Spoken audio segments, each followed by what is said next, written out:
boys and girls, Mrs. Rush has got a story for you today and it's called Lost and Found. Once there was a boy and one day he found a penguin at his door. The boy didn't know where it had come from, but the penguin began to follow him everywhere. The penguin looked sad and the boy thought he must be lost. So the boy decided to help the penguin find his way home.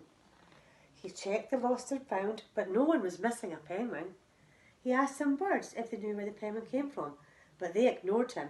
Some birds are like that. The boy asked his duck, but the duck floated away. He didn't know either. That night the boy couldn't sleep for disappointment.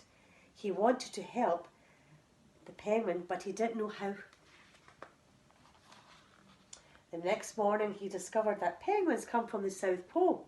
But how could he get there? He ran down to the harbour and asked the big ship to take him to the South Pole. But his voice was much too small to be heard over the ship's horn. So together he and the penguin would row to the South Pole. The boy took his rowboat out of the cupboard and they tested it for size and for strength. They packed everything they could inside and together they pushed the boat out to sea. They rowed south for many days and nights with the boy telling stories all the way. The penguin listened to everything the boy said.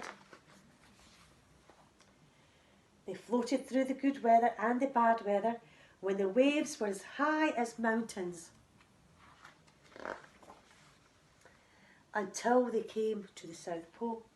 The boy was delighted, but the penguin said nothing.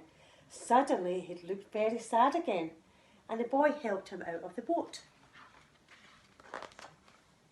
The boy says goodbye and floated away, but as he looked back, the penguin looked even sadder than ever. It felt strange to be on his own, and the more he thought about it, the more he realised he was making a big mistake. The penguin wasn't lost at all, he was just very lonely. Quietly he turned the boat round and headed back to the South Pole as fast as he could. At last he reached the pole again, but where was the penguin? The boy searched and searched, but he was nowhere to be found. Sadly the boy set off for home.